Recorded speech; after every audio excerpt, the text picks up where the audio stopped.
Hello, ladies and gentlemen. Welcome to the In the Mixer podcast. We'll be talking about City flying high as Ball Boys pep talk helps put Sky Blues top on goal difference, and a typical Mourinho performance gives United a 1-0 win and sees him sent to the stands, which begins the debate of touchline technology. Chelsea hit four as every pundit in the world coins the phrase Diego who, but we're original at the In the Mix podcast, so we're going with cutting Costas. Nice. Serge Aurier boasts more bad tackles than a fishing section of Poundland.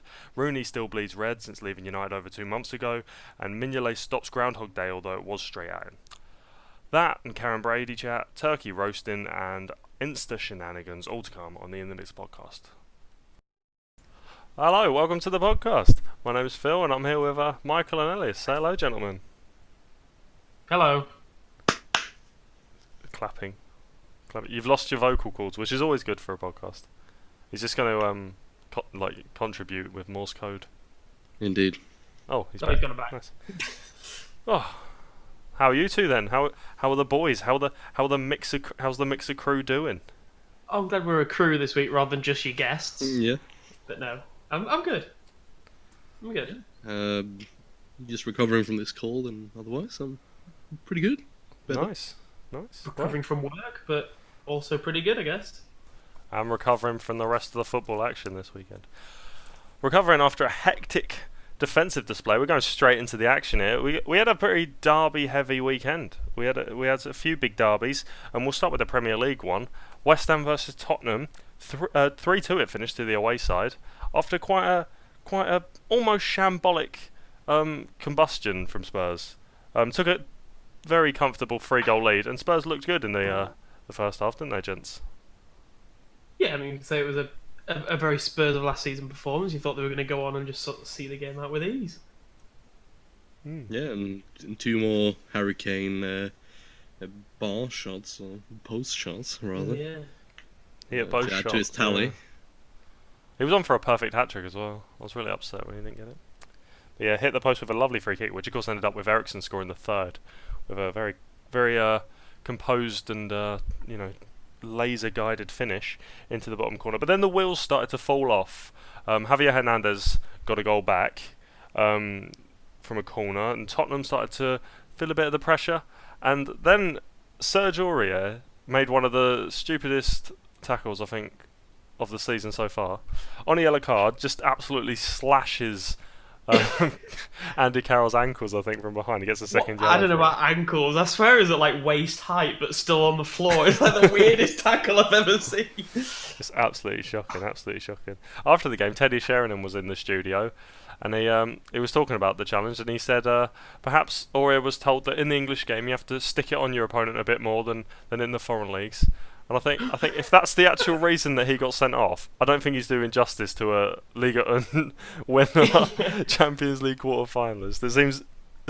I think he's a bit smarter than that, but no, I'm not really sure what happened there. Really, I think he just lost his cool. Maybe I'm not really sure. It's a bit, Yeah, I bit think comedy of Andy errors, really. Carroll just managed to get away from him. I think he made a tackle just before it, and I think Andy Carroll managed to get away with it. It might have been a bit of frustration that just sort of ended up in the wrong. Mm. Eventually, West Ham got their second though. Is it Masuku came on? Masaku? Yeah, I don't, Thanks, yeah. Masaku. He came on and was brilliant when he was deployed on the left by Bilic and set up Koyate with a bullet header. Oh, I love Yeah, that. good bullet. header. Straight over Ben Davies. Nothing anyone could do really about that one. And then come into the last few minutes here, and I'll go to the penalty shout that Andy Carroll had. What did you think to that late penalty shout? I don't know if you saw it. Davison Sanchez looked like he pushed perhaps Andy Carroll in the back when Andy Carroll had a free header on goal, which I thought he could have actually Yeah. gone for goal with, but instead headed it backwards and looked for the penalty. But I'm not sure. I don't know if he's looking for the penalty, to be honest. Of course he's looking for the penalty, but I genuinely think he's getting pushed. It Yeah. looks like a pretty massive push. And yeah, he feels, of course he wants the penalty, because he's appealing for it, but yeah. I think, like, regardless of like even the weight of the push, I think in that situation, obviously there is a lot of manhandling in the box that does go unnoticed. But in that sort of situation, it's very dangerous to handle anyone in the box, especially someone that is like as prolific as Andy Carroll in the air. So I think I actually like, I agree with Elias. I don't think he's looking for the penalty. I think with the way he's gone up for the header, I think it's really just like ruined his jumping momentum. Hmm. So it's ended up it's just like headed it backwards. So I think it probably was a penalty in all honesty. Yeah. I was gonna say like Yannick Carroll is not the guy that that really dies, but then I remember him diving against Newcastle, and that was a cracker. was- I can still remember that. One of the Premier League's greatest moments, I think you'll agree. Yeah. Of course, this wasn't West Ham's only penalty appeal. Sergio Aurier probably should have given away 2. He had a blatant handball and one that looked like a great tackle, but on a reverse angle, he was all over Arnautovic's shirt, and I think that was at 1-0. So the game could have been completely different. Antonio also went off injured early on, and Elias, you said last week, I think, how you actually quite like Antonio. He's such a physical specimen, and again, completely changed perhaps West Ham's game plan. But I thought West Ham were actually error-ridden in this game, and probably could have done a lot to stop Spurs scoring, especially the first goal, with the way they gave the ball away so cheaply, and just allowed Spurs to counter and hit them with a sucker punch of a goal. When Spurs were, I thought again, were struggling to break down the more defensive side. Yeah, I think it's almost fallen into place for West Ham to beat Swansea next week. Obviously, with the Antonio injury, that's not going to be a huge help. I don't know how long he's out for or anything like that. But assuming he's out for the next game, obviously it's a big blow. But I'd say it was better for West Ham. But the problem is that they make mistakes. So and it wasn't better because they still made mistakes. But I don't know. I think it's slowly coming together. But they're still so error-ridden, like you said.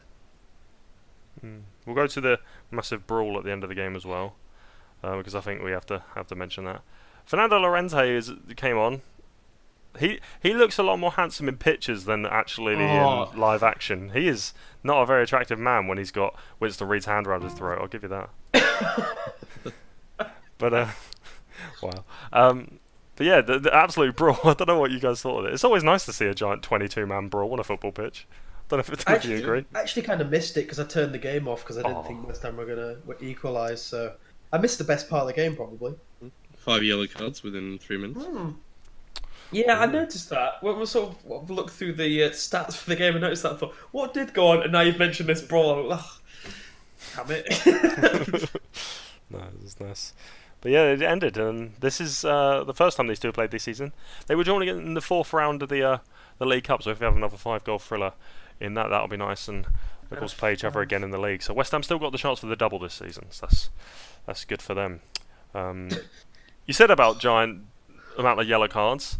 We'll move away from the Premier League already because I want to talk about the absolute almost bloodbath that happened in Turkey as Fenerbahce took on Besiktas. Fenerbahce took the spoils at 2-1. Janssen scoring the second penalty before Ryan Babel's consolation, and they came out 2-1 winners. 5 red cards in this game. 2 for Fenerbahce, 3 for Besiktas. There was also 6 yellow cards, so you know it's always nice to see. I can't remember the last time I saw 5 red cards in a game. I don't know if you guys have any theories as to why this happened. 5 red cards. I'm just thinking about the Battle of Nuremberg in was that the World Cup in Germany? Was that the 2006? Italy-Chile one? No, Netherlands, Portugal. Oh. I'm gonna have to research this because I think it's definitely 2006. Oh right, yeah, I know the one. Typical Turkish game, to be honest. So Typical Turkish. Well, while you research that, Elias, I'll give you my theory as to why there were so many red cards. Ricardo Quaresma was actually the first man to get sent off. So I thought he said to Hutchinson, who was the second man to send off, "Hey Hutchinson, come to the subs bench." And then Hutchinson said to Ozykov, "Hey, come to like the Besiktas transfer thing." I thought that was quite a good reference. Obviously not. Obviously not. Yeah, he gets it now. He's there. I know. I got it. It's just so good. Come to the subs bench. Lovely. Yeah, the Battle of Nuremberg in 2006 FIFA World Cup, also known as the Massacre of Nuremberg. Oh my goodness. Between the round of 16 between Portugal and Netherlands. But there were only 4 red cards in that game. Wow. Oh. And 16 yellow cards. Netherlands, of course, not known for, dangerous play in World Cups, of course. Yeah. Nice little mention. Manish got the man of the match. Like. Oh wow, lovely. Haven't heard that name in a long time. West Ham, one of their board members, Karen Brady, of course, had a few words to say before this game in a comment in a certain newspaper that we won't name. Said she would rather see Spurs win the league than Manchester United or City.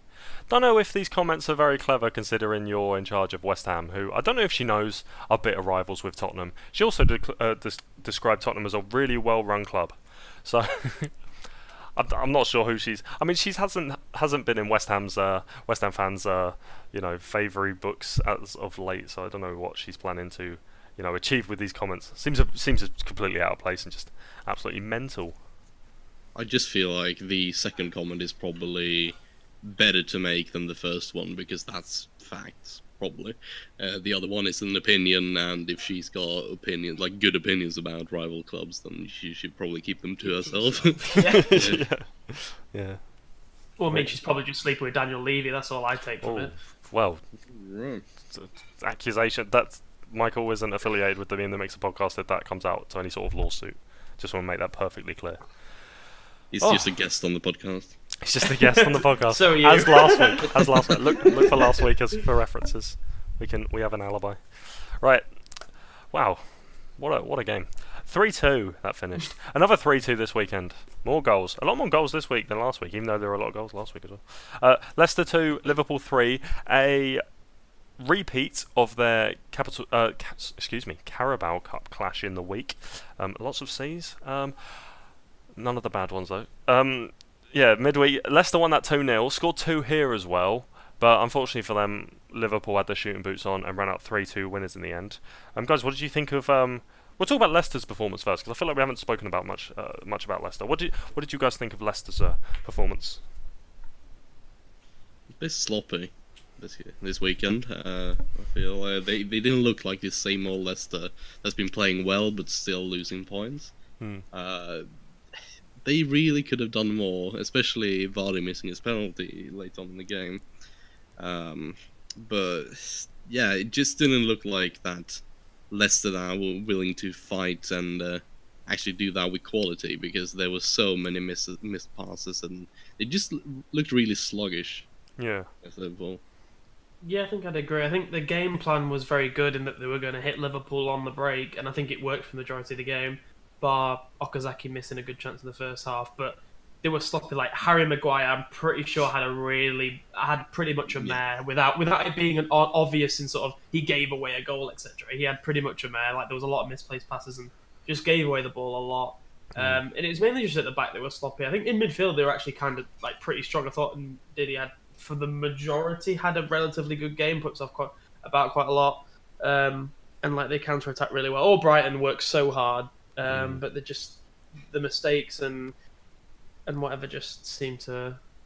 And Liverpool's attack that kind of won it for them really. Like they outscored their opposition. I want to talk about Coutinho because obviously in the first half set up Salah and scored himself with a lovely free kick.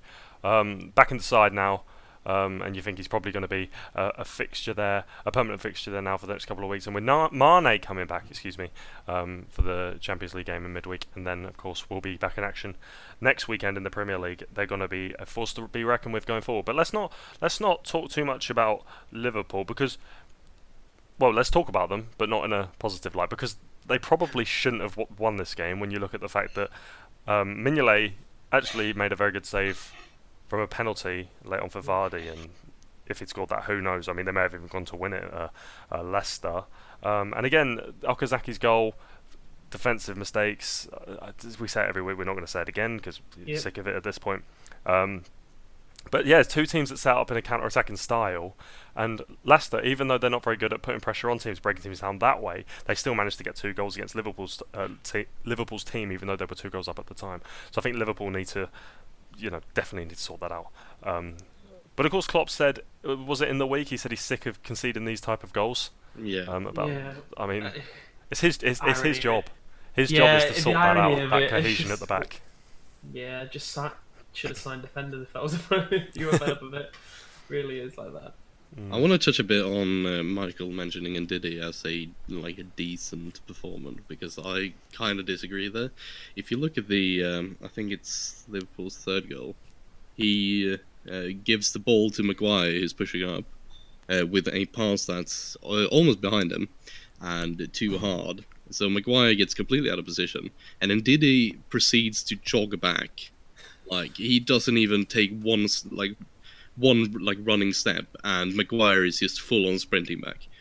So it's just like, I just saw it as a lazy performance from Ndidi and not really like caring. He looked really complacent. No, yeah, I get it. I understand. I mean, I didn't watch the full 90 minutes, so I can't give too much of a thing. But again, that's probably Leicester's sort of counter-attacking style. They're not used to, they're not used to these midfielders being ahead of the play. So when Liverpool also play that quick attacking style, he's going to get caught out of position. Perhaps he's not used to reacting. But like you say, there's no really excuses there in a recent Premier League win in midfield. I want to talk quickly about the Mignolet save as well from the penalty. Did really well to hold his ground. Of course, Vardy scored down the middle against Chelsea with his penalty, and really brave for a keeper, I think, to stay central. I don't know if you agree, Michael, was our goalkeeping expert, but I think it's really, especially with the criticism he received and the pressure on him. Yeah, I think there is a stat that's saying if you stay down the middle, you have the lowest chance of actually saving a penalty, like statistically.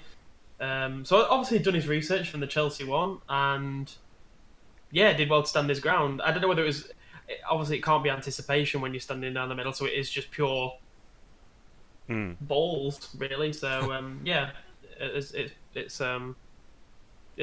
was very good. He now has the best and saved the game, really did. Oh yeah, of course, yeah. I think he now has the best penalty saving record of recent years. I think in the Premier League, saved 7 of his last 15 penalties faced. Yeah, I saw 5 and 8, so yeah, that's. So, I mean, let's ignore the fact he gave away the penalty in the first place. But do you think it was a penalty? See, I actually didn't think it was a penalty. I knew you were going to think that. That's why. Because he touched the ball. I don't think it's a dangerous tackle. But if you do that outfield, if an outfield player does that, touches the ball, but still absolutely clashes it. No, I don't think so. I don't know. I personally thought it was a penalty. I thought it was a little bit. I thought he won the ball. I didn't think it was dangerous or reckless. It's the swinging leg. How the leg stays in the position. It's like so awkward. Goalkeeper's legs. I would agree to disagree, but it doesn't matter. Didn't go in anyway, so it's not huge. Huge talking. Do you think he was at fault for the Okazaki goal? Or do you think it's defending?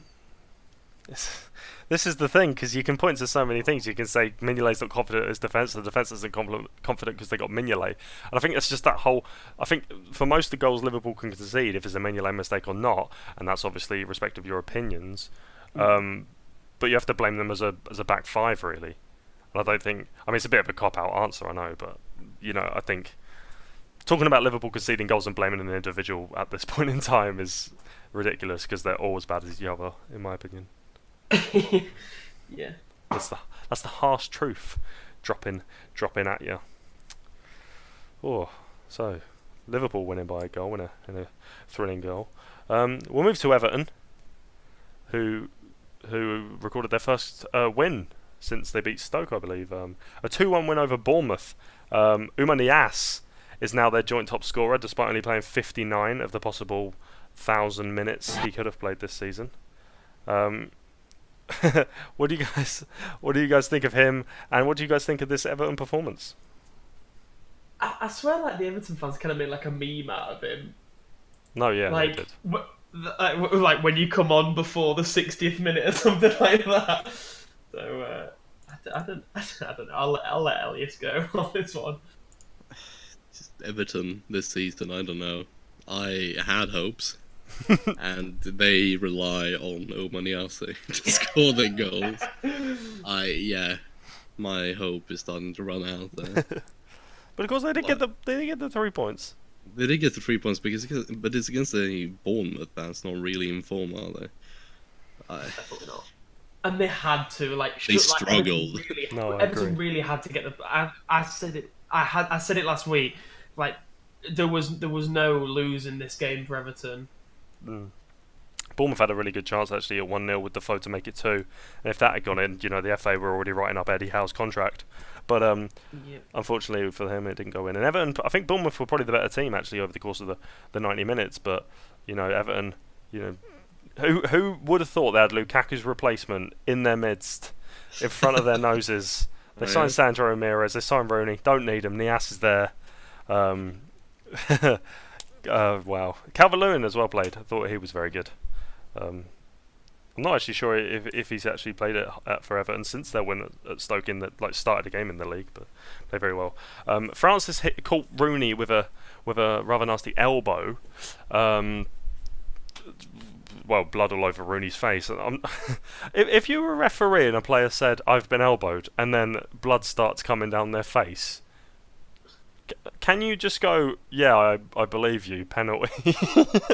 But then aren't you like a teacher in the playground and go, "Who did it? Who was it?" Yeah, I agree. I don't know.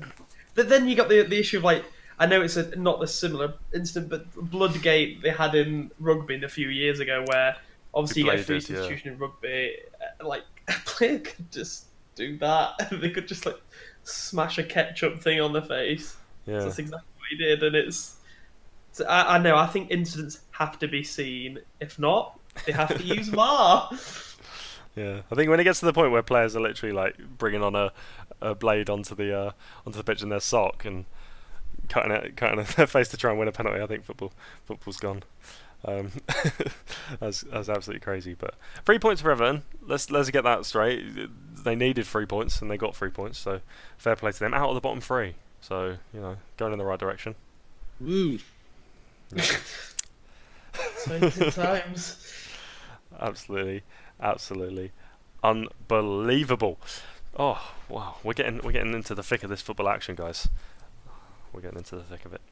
Manchester United with a 1-0 win away to Southampton. A Mourinho-esque performance, really.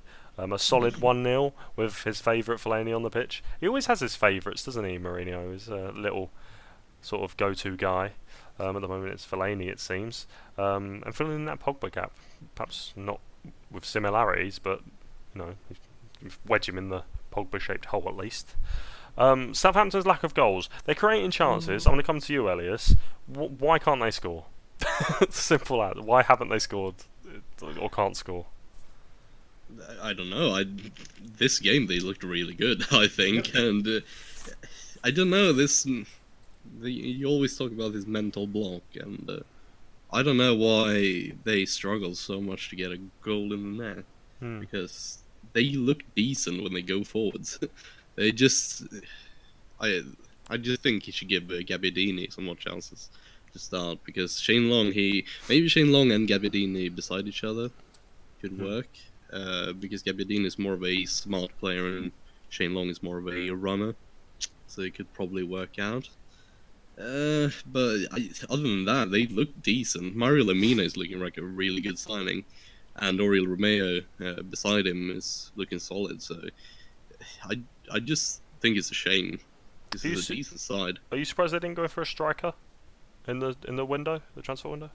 Not really. No, they saw Gabbiadini scoring a few goals last season, and definitely saw he could do it in the Premier League.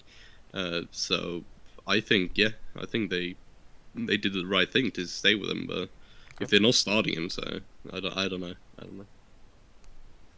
Anything to add, Michael?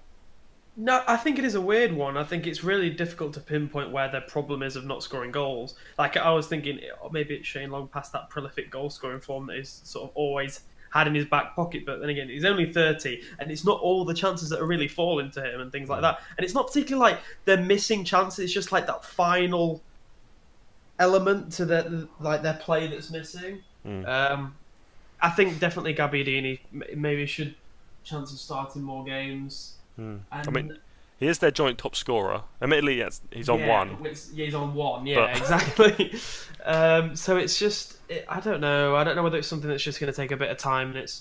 But like I said, they look really good this game. They really could have beaten United yesterday. It was a smash and grab for United. Champions-esque performance, some people might call it, but I think it was their other top scorer. Is it Davis? Yeah, Davis, Austin, Tadic, and Gabbiadini all Austin, in the Premier Austin League. Comes on. There was Like, a Austin really came on. there was a really bizarre moment when Austin came on because Mourinho was standing beside him when he was gonna go I'm get on, and glad just you've touched on this. and just standing and pointing at him, and and Austin was just standing there laughing at Mourinho. It's like, Maybe he's doing an impression of like an old school drill sergeant, just shouting at him saying, "You're not good enough." and stuff like that. There are actually 5 players in the Premier League who have scored more goals than Southampton. Do you want a chance at naming all 5? Morata, Aguero, Lukaku. Lukaku. We got Sané, I think. Nope, not Son. Not Sané. 2 Englishmen. Sterling? Harry Kane. Sterling's correct. And Harry Kane. No, Not Harry Kane. the other one who doesn't play for England. The other one, like Michael Keane. No. What? No, Jamie Vardy's the other one. Doesn't play for England. Oh. doesn't it? Has he got more goals than Kane? Yes. All right. 2 of which penalties, Really? though. Oh, yeah, 2 of which penalties, come on. He's got Head 4 on the in ground. 5 or something, I think, didn't he? I heard a stat in the game yesterday. I can't remember what it was exactly. Just keep saying that so United go after Vardy instead of Kane. Fraser Forster actually ended up front at some point in this game, which was nice to see. Always love a keeper joining the action late on. At some point. Yeah, last knockers of the game. At Even some point, you're such a clickbait. But my point was, even with him up front, they couldn't find the net, so they're resorting to all sorts of tactics. Did you see Mourinho get sent off? Yeah. For his. Just to round off the Mourinho-esque performance. I love the fact that he shook everyone's hand before he went off. Yeah. But I like to It's think just by the like, time he oh, shook the last damn it. person's hand, the final whistle went, so he didn't actually end up going up. But I thought that was ridiculous. How he gets He sent off loves for it, his. doesn't Did you he? see why he got sent off? No. His basically, less than a quarter of his shoe went over the line onto the pitch, and that's why he was sent to the stands. Bring in touchline technology, is what I say. Oh, But yeah. Mourinho loves it though, doesn't he? Like, course he if there does. was anything, Mourinho beats a team that not dominates the game, but it's probably the better team 1-0. Mourinho gets sent to the stands. Like, how all the attention at the final whistles on Mourinho is just, it's like, oh, I got sent off, guys. Just, none of us doing my team grinding out this win. Yeah, lovely stuff. Oh wow! Do you want to take a break from the Premier League, guys? Because I Where are you have going to send us, Phil? I have a wicked game if you want to play. Oh, We're gonna play a wicked game. in the sense that, and it's going to be horrible or wicked, or is I'm it gonna damn need you to wicked, amazing? use your imagination, Oh no! because the new game is like a role play, to be honest. Oh, man. dear. That's, I'm gonna have to give you. Well, immediately you're just well, you said demoting me. wicked, so it could have been. Wicked jungle is massives. Wow, brilliant. Get on with your game. Okay, basically the game is I'm going to give you a Premier League footballer from the years gone by, and you have to tell me as much as you can about him, and then whoever gives the best description, I'm going to give the point to. Could this be like funny descriptions? Could it be? You can be truthful? outrageous if you Oh, wish. okay, yeah, okay, I like it. It's completely up to you. Right. Okay. Wow, you throw me off there because you fucking put something in the chat and it fucking Mate, blinked on the thing. mate, I stopped for a second because I saw France won 15-0. Is it? Right, Is that yeah. what's been happening? Is that why the noise comes through your microphone every so often? Because it's the crowd from your FM. Oh Is that what that is? Is that what that is? no. Unbelievable. You call Put this yourself a in, put this in. professional. To be fair, if you heard it a lot, I did win the last game 6-1. So Unbelievable. Alright, we're breaking up the play from serious football chat for a little bit of creativity. Basically, the name of the game, as I've already explained, unless I edited it out, which I could have done because Michael decided to corrupt the podcast with Football Manager nonsense. Basically, I'm going to give you a former Premier League footballer.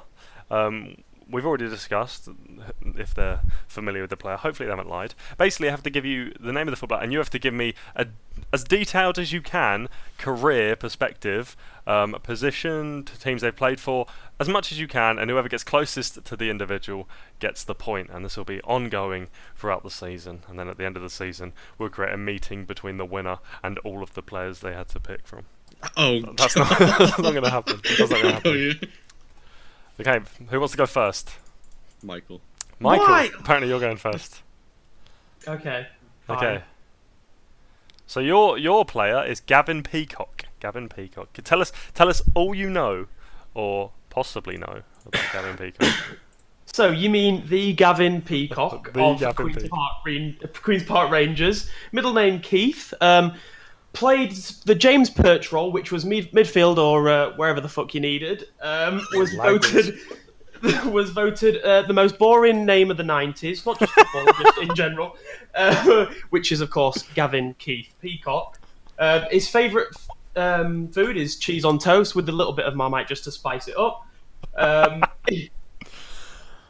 If you actually type in GP on Google, you won't find a regular doctor's surgery. You'll actually just find Gavin Peacock's Wikipedia page. And is now still employed by Queen's Park Rangers, but not as a footballer. He is just a ranger in the real Queen's Park. Excellent. Wow. I don't even want to do it anymore. That is. I mean, it's only got 1 point, I think, because he's got everything completely wrong. But Michael, it's unbelievable because Keith is actually Gavin Peacock's middle name. Unbelievable. Unless Wikipedia is lying to me. Oh, goodness me. I wrote down so many things as well. Phenomenal. Right. Phenomenal. I think we may have to have a time limit in future for 30 seconds or so. But that was excellent. I mean, you completely missed the point by not mentioning his playing career, teams he played for, anything like that, which was the point of the game. And he played... Wait, you said Queen's Park Rangers? I did say Queen's Park Rangers. And I got his middle name. Surely that's another point. That's 2 points. You got 2. I'll give you 2 points out of a hang on. I'm debating this. Middle name, right? Team, and technically his favourite food. No. Right. His role. Where did he play? Striker. Well, that's wherever the fuck he's needed. Brilliant. Wow. Okay, Elias, do you want to tell us all you know about Danny Dichio? Yeah. Okay. Hit us up. Go. Yeah, Danny Dichio is an Italian immigrant who moved to England when he was 12 years old. He played for Queen's Park Rangers in what? Sorry? No, continue. Okay, yeah, he played for Queen's Park Rangers in his early career, and probably is bald. And has been bald for quite a while. It feels like Danny Dichio sounds like a bald player. He's probably a defensive midfielder that really enjoys getting stuck in, playing that Gareth Barry role. Danny Dichio also can bring out the Cruyff turn whenever it's needed. He really likes scoring long-range shots, which is something that some people just don't know about Danny Dichio. And it feels like he's been abroad since he's from like an Italian family. He's probably been to Italy and played a few times. And he's currently employed by Tesco. Unbelievable. We'll give him a round of applause, ladies and gentlemen. That's fantastic stuff. Wow, what an excellent game this is, both offensive and hilarious. Wow. I mean, I think Elias has won because he's got QPR, bald, Yes. time in Italy. He also got time in Italy as well. He played for Sampdoria and played on loan at Lecce, so It's the way he said, he's probably bald. I clicked on Danny Dichio's Wikipedia page and just his bald face turned up. Well, ladies and gentlemen, we will have a Danny Dichio goal compilation on Twitter. Congratulations, Elias! You are this week's winner of the unnamed game yet. Congratulations, excellent! Wow, fair play! Wow, what a way to split up the seriousness from the silliness. Wow, I'm pleased with this game. I'm gonna have to get involved with this next week. We're gonna go back to Manchester. Well, not back to Manchester because we were technically in Southampton previously. 5-0 to Man City. No one saw this coming. An absolute smashing of Crystal Palace. 5-0 it finished. Only 1 goal for the strike force of Aguero and Jesus, although admittedly Jesus didn't start. What did you think of City back to a front three and the fluidity of Aguero, Sterling, and Sane, and the width and intricacy in the middle of the pitch that they provided? It did take them 44 minutes to score. So, I'm not sure. They scored 5 still, admittedly, against a really poor Crystal Palace side. It did take them 44 minutes, so maybe they could have scored an extra 3 goals in that time. Yeah, So you're actually having a go at the fact that they didn't win 8-0. Yes. Well, that'd be my point against the front three. Okay. What about you, Elias? Are you going to criticise Man City for scoring 5 goals? no, I'm Okay. not going to do that. And yeah, I just think it's Crystal Palace. They're going to go probably 8 games without scoring in the league, and probably going to have 0 points in a few weeks as well. But I was not going to talk too much about the wingers of Man City. I'll go with Sterling. So Michael can talk about his love child over on the other wing. Yeah, Sterling is looking really good this season, as he's been doing. Annoyingly. Well, I don't know if it's annoyingly. I quite like him when he's really good, but yeah, it's all about the other wing, which Michael can take away. Oh, the man's so good, isn't he? Like, he deserved to have a start, obviously, and no, it is really good. Obviously, City can just rotate their team like to a like formation and like with the obviously different players as well. And Sané's just another one that's incredible that sits on the bench, and they can come into the team and do something incredible. Sterling being on form for him, and even like don't think De Bruyne was involved in any of the goals like directly, and obviously we know how prolific he's been so far in like contribution towards the goal. So City can do everything at this point, really. I know it's against a poor Crystal Palace team, but they really can walk on water right now. Even Fabian Delph came off the bench and scored an incredible goal. I mean, come on. Well, that's that rotation you talk about. That's I think it's harsh to say Sané warms the bench, though. I think if anyone does, I think Bernardo Silva's the one who's yeah, but no, I want as in he usually comes on in a game. He's usually not a starting player, but you'd say rotate everyone. Fair enough. I'd say that more often than not, Sané starts on the bench, that may be just more often than not. But I have him down as a first team player. But obviously, that City team is ridiculous. So City's first. Yeah, sorry. No, just another like turning over of a team. Even though it's Palace, it's still they scored 5 goals. Yeah, City's first real trial is against Chelsea in the late game on Saturday, the 30th of September. So in a week's Next time. week, yeah. Oh, that'll be one to miss on the running order, because that will obviously be boring. Okay. Probably quite accurate, to be honest. Mendy went off injured, I believe, for City. How big a miss is that going to be, considering they have no other left back in their entire team? We've got more time for Twitter. That's fine. Complaining about his FIFA rating. I saw Pep Guardiola talking to the ball boy, perhaps chatting him up about a possible left back position that's just become available, if he fancies it. And I also wanted to quickly mention about Loftus-Cheek again, who in the first half, when Crystal Palace was still in the game, was creating some good chances and probably the only real bright spark in that Palace team at the moment. A bit of a mix-up when it came to John Stones' Instagram. Congratulated Morata and Chelsea for a fantastic win. I believe this because they share the same management company and wires got crossed, unfortunately, but does create a bit of hilarity and a very good link to the next game for me. Makes my job a lot easier. Stoke 0 at Chelsea 4. We've already heard John Stones' account of the game. What did you guys think of this Chelsea performance? This is all Elias. Is it all me? Yeah, we all give the biased opinion. That's a good one. Morata and Aspilicueta can just get him a bed or something. Oh my goodness! Right, well that would go that far. Yeah, Hang on, biased opinion. He's even sleeping with the opposition. 2 seconds. I've got to change this podcast to explicit. I just love the man. Don't take that out of context. The 4th goal was a thing of beauty. Moraz hat-trick. Fabregas' little scoop over the top. I think that's more of a recent revelation. The scoop over the top of the back four. Over the last 10 years or so, that seems to have come into fashion, but it always looks nice when it comes off. Yeah, okay. 4-0 finish. Morata hat-trick. Of course, everyone's saying Diego who, which is really annoying because everyone's saying Diego who. No one's coming up with any other puns. I didn't know if you had anything else. I'd Costa cutting. Like, I thought that was quite good.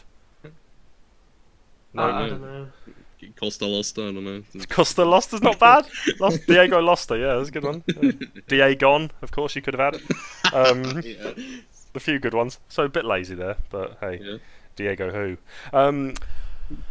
Wow, 4-0. What do we think of Stoke in this game? Do you think it just outclassed? An off day for them? Were they really as bad as 4-0? No, they weren't. Chelsea weren't really that good. They used to score 4 goals. And Morata just showed that he can finish pretty much everything that is coming to him. And that's one of the issues I saw with him before the season. I didn't know he was such a prolific goal scorer. Like, the second goal he scores is such a good finish. Is that the run? Yeah, when he yeah. runs in. And that finish is just super hard to do. Because he like scoops up the ball just a little bit. Yeah, opens his body, just flicks it over. Lovely. Yeah. And yeah, he's just looking like a really, really good signing. And Azpilicueta from his centre-back position getting assists for him. He's up to 4 assists now. Yeah. I don't know how he ended up in the opposition's penalty box for the 4th one. I don't know what he was doing there, but I don't know, like a 5-back. Points. Yeah, a 5-back just opens up the centre-backs to go forward sometimes. And especially when you go David Luiz and Azpilicueta, you can definitely do that. And Christensen is looking super good. He is such a calm defender. We need him at the moment. Yeah, we definitely need him. You say with that Man City-Chelsea game, Man City could be without their left back. Should Chelsea be without theirs? Because I think Marcos Alonso perhaps very fortunate to not get a second yellow card in this game. He got subbed off, didn't he? For that, after the challenge. Conte, very wise man, getting out while he had all his winnings, as it were. So confident 4-0 win for Chelsea. Stoke a bit hard done by. But we'll see how they bounce back from this, because hopefully they've had some good points at this season, so hopefully this isn't something that drags them right down into the depths of the league. We'll go to to Wales. Swansea 1, Watford 2. Watford very lucky to get all 3 points here, especially the way the winning goal went in. Richarlison. I think two Swansea defenders touched the ball in Richarlison's run, and I think Fabianski perhaps was at fault for that as well. He probably should have saved it. Excuse me. Yeah, both Watford goals were like kind of fluky, just bad defending, like just sloppy for Swansea, and you can't afford that when you're in a proposed relegation battle. You need to win games like against Watford. Of course, Watford are doing really well this season thus far. But Swansea should win this game, in my purpose at least. Yeah, on the pitch, yeah. On the result, it just looks like they bounced back from that 6-0 dropping from the hands of Man City, but on the pitch, it was a completely different story, and Swansea probably were the better team. Although I don't believe Boney really gave him much. Maybe that's unfair, but... Yeah. Tam Abraham came on for... I can't remember. Van der Horn, I think it was. Oh. No, Van der Horn, I think it was. To get all the 3 strikers up top and scored within 10 minutes. So. Proving a shrewd acquisition. Yeah. So if he can keep that scoring record up, hopefully it will breed some delight for those Swansea fans. Last game of the weekend then, from Saturday at least. Burnley 0, Huddersfield 0. Not too much to talk about here. Both teams just very good at very hard to beat, really hard to score against. I think both managers were satisfied with the point. Sean Dyche seemed to be, but I think there was a moment. I can't remember who went down for Huddersfield, but Sean Dyche was talking about the new diving system and saying that if that penalty had been given for Huddersfield, they'd scored it. Okay, the player may have been banned retrospectively, but he's quite rightly arguing, well, he's not getting any points, so the damage is already done from his point of view. So that, I wonder what your points were of that. I mean, it's a good step, I guess, this new rule. Whether it's going to actually stamp out diving, because I imagine a last-minute penalty is probably more valuable than a 3-game ban from like your left back or something. Yeah. Especially down the bottom of the league. But yeah.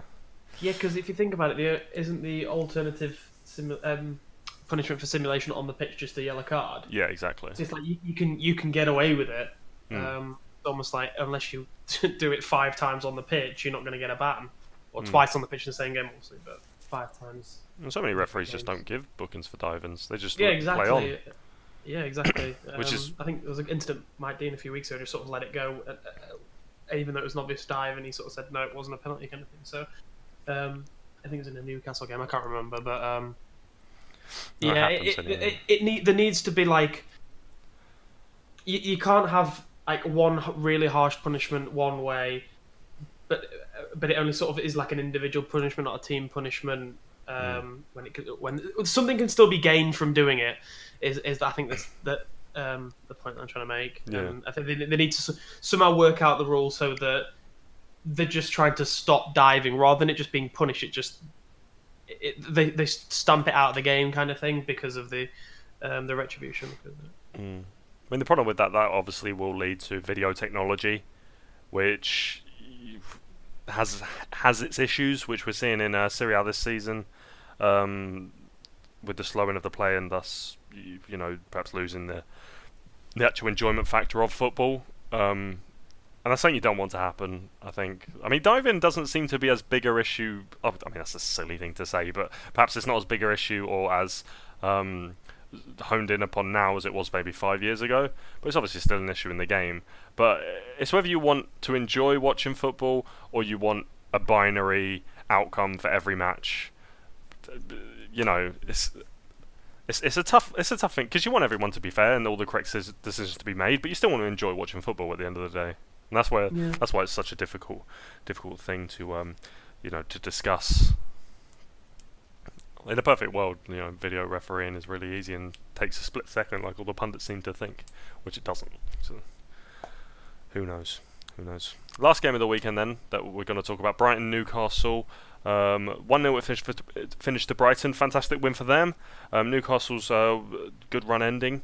But Elias, I think you said you thought Newcastle probably could have got something out of this game. Yeah, I definitely think so. Roselu is turning out to be a really bad finisher for me.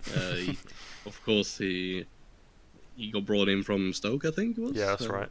Yeah, I don't know why he is the starting striker for Newcastle. They probably want some kind of a target man up front, but he's just not scoring goals for me, and he's not really he's missing the chances he gets. And I just feel like they can bring in someone a lot better than that to actually recover some chances at least.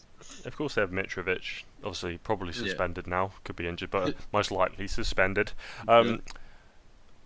Yeah, I guess it's just sort of the Rafa way. But like what we said before we actually started recording, this is what £5 million buys you these days, the inflated prices.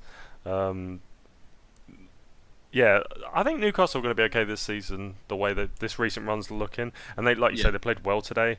I think Brighton's just going to be a tough place to go as the season progresses. I think we'll start to see that. And especially the way they go in and the way they play. They're quite good at stifling the opposition. Making it quite hard for the opposition to create chances, and they spread the play really well. I think with Gross and Knockout as well. Going forward. I think that's the point I was going to make. They don't necessarily hold possession for a long time, but they sort of delay the game when they have the ball, slow it down to their pace at home, and they do just really limit teams to very little chances. Some of the chances can be quality, which is where the bigger teams will punish them. Yeah. It's very much, obviously, I know Chris Hughton's tactics from his time at Birmingham. Slip it in the podcast again. I thought we were going to get there. It wasn't deliberate. It was to support my point, and it's just a very Chris Hughton way. It's just to almost suffocate the opposition into not having chances or not getting the ball, particularly in dangerous areas. Yeah. They're a big side. He's developed a big side there with Hamed and the defenders there, and of course the goal coming from a set piece. But they'll be happy with that. 1-0 wins, a few 1-0 wins here and there, with a strong home record. That'll probably keep them up. But it's just about getting those, consistent run of form at home really. I think there's something about Brighton. It just seems quite a nice, pleasurable club. But yeah, perhaps their style of football isn't that enjoyable, but that's what you got to do to stay in the Premier League these days. That's all the Premier League action then. We got a couple more bits and bobs to chat about as well. We've got our shock results section. We'll come back to those in a minute. But I've got a couple of big scores. We got PSV 7, Utrecht 1. Lacodia getting 4 goals for PSV. And they took a big step towards the Eredivisie title early on, because we'll come to the shock results now. And Ajax actually dropping 3 points at home, losing to Vitesse or Chelsea B, depending how you say it. I don't know how it's pronounced. Feyenoord 0, Breda 2 as well. So the Champions League side dropping a loss there. Bayern Munich held at home by Wolfsburg 2-2. Sampdoria beating AC Milan 2-0, and PSG drawing away to Montpellier 0-0. So they're your shock results. That's the shock results of the week. That's the shock results of the week jingle. We said about this weekend being a... sorry, actually, did you guys want to say anything about any of those shock results, quote unquote? Not really. You could mention Bologna winning away to Sassuolo 1-0. That's a bit of a shock result for me, because Bologna is somehow still in this area. That's why it's a shock result for me. Is Diamante still playing? I think he is still there, but he's not playing. No, he must be about 40 now, surely. No, he's like 35, probably. Same thing. Once you get past 30, it's just 40 then, isn't it? Once you get past 25. Still on 25, mate. Still on 25. Oh, well, you're past them. Okay, we'll move on. We said this was a derby-heavy weekend. We missed out the Steel City derby. Sheffield United away to Sheffield Wednesday. 4-2, goal fest. Sheffield United coming away with a big win. And they're looking very good this season in comparison to Wednesday, I think. Don't they have a really good home record, Michael? You're the championship expert. I don't know. Yeah, I think they've only lost once at home.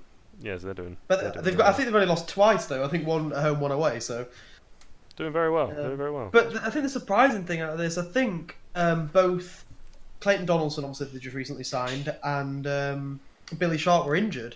Obviously, they're two main goal scorers, and they still scored 4 goals there, which is pretty good. Like, yeah, you'd have to say that. I'm pretty sure Leon Clark, that scored from, has been playing with the reserves all year. Right. Or up to this point, so it's like it's for Sheffield United, who are playoff positions right now, and they're under 23s reserves, whatever it is these days. Striker scored 2 in the championship. It's good. It's good for them. It's nice. It's nice. Is he English? Is he going to play for England in the next couple of years? I think he's like 35, mate. Oh yeah, he's 32. Brilliant. Nice. Yeah. So, any more championship news you wanted to quickly knock in? We've got about 5 minutes left. You can talk about Birmingham if you want. Well, you mentioned about a lot of derbies this weekend. Birmingham played a team called Derby. And that's the end of the championship roundup. No, go on. Sorry, I've gone. No, the Gary Rowett Derby. The Gary Rowett Derby. The Gary Rowett Invitational. How many teams could even go? There's only 2. I said there's only 2. Yeah, well, all the ones that he talked to, the snake. Row it out. Row. Come on. You can finish. Finish your point. No, we did a point. I'm glad we brought that up. We brought Jukovic back, who scored the most goals for us last year. After all these news, well, to be fair, he scored, didn't he? Yeah, that's what I mean. We brought him back and he scored. Class. And then Sam Winnall, another player we were linked with, of course, in summer, scored against us, which I'm pretty sure is now the 5th player we were odds on to sign has scored against us this season. Nice. So it's going well for Birmingham. And Lloyd Dyer as well, included in it somewhere. Well, after that championship roundup, the natural place to go is Syria, where Inter Milan recorded a 1-0 winner over Genoa, an 88th minute winner, and then Genoa recorded 2 red cards in the 91st and 93rd minute, respectively. Adel Tarab getting sent off. It's always nice to get a mention for old Adele. QPR. It's just a QPR theme podcast. There's your title, Phil. What's the title? QPR theme. QPR del Tarab. QPR. That's reach. You are reaching there, my friend. Yeah. Okay, we'll end on the big old firm game then. I bet you didn't think we were going to talk about Scottish fans, did you? But we are going to, because it happened. We are Scottish fans as well. We are. We love Scotland. Been there 0 times, but I love it. Rangers 0, Celtic 2. Wasn't a megalodon. It wasn't a mega heated derby, as this perhaps has been. Obviously, there's tension in the crowd and on the pitch, but nothing too nasty compared to previous years. Celtic running out 2-0 winners. Early on, Josh Windass took out his own manager. And then he appealed for something. He probably appealed for his starting place next week. But also, I believe the manager Pedro Cahinha, my apologies. You practiced that so much before. I really Phil. did. I really And did. your moment. It's passed you by. Carry on, mate. Sorry. Yeah, but he obviously got taken out by Josh Windass, but had some words for Scott Brown at half-time, who apparently elbowed someone, inconclusive, but he said he wouldn't try that with me. So I wanted to quickly ask you two about any famous or favourite player-manager incidents or bus-ups you can remember. Player-manager? Or player versus manager, Tekken style. Go on. Yeah, I said one. I can't remember what I said now. You mentioned we mentioned Alan Pardew and David Milo was one, which is that was Alan Pardew's head, and you mentioned Conte and Diegon. Exactly, yeah, the text incident. You're not needed anymore. I don't. It's not really a fight. It's just like They should bring out diss tracks. No, they should. I don't know. I've got the famous Gattuso versus Spurs brawl. More the coach Kevin Bond than sorry, not Kevin, but Joe Jordan. Oh yes, But that was a good one. That was a really good one. Enjoyed that very much. Was that in the Champions League? That was in the Champions League. Yeah. Yeah. 1-0 at the San Siro, mate.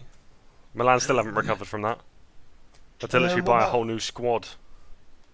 Still reeling on their knees. Ronaldo having a hissy fit against Zidane. All his when he sat on managers. the bench, started just like throw. Yeah, Ronaldo versus everyone. Rooney and Pep Guardiola when he wouldn't give him the ball. Mourinho's done that a few times as well with several players. But Mourinho plays it off better, I think. Though Pep's got a long way to go before he plays his innocence with it. Mourinho's just sort of there like, but I didn't do anything. He's like that sibling that just like punches the other sibling, gets away with it. We mentioned Bayern Munich's 2-2, but I think every player at Bayern Munich and Carlo Ancelotti at the moment. I think there's a bit of bad blood there. Perhaps a reason for their results. Not a manager, but I'll go with the ball boy and Eden Hazard. Always a nice one to mention. Never forget that one. Was it Kieran Dyer and Lee Bowyer's fight? Yeah. I mean, we're just getting to players now.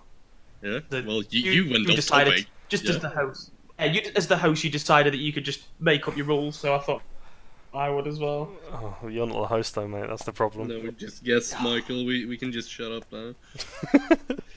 Well, you can shut up because it's the end of the podcast. Yay, we made it, gentlemen. I rather enjoyable episode, if I do say so myself. That was brilliant. Did you want to talk about fantasy football a little bit before we go? Not this week. Not this week. Michael played triple captain. On Aguero, which wasn't awful. Not bad. Still got less points than Morata for me though, because I'm the best. He got 33. How many did Morata get? We got 33. Oh, I thought we got 26. Yeah, Damn. Points. Oh, that's a shame. No, well, that looks silly. I've still got Kolasinac and Xhaka to play though. Oh, but really got sent off. So at time of recording, they haven't done anything.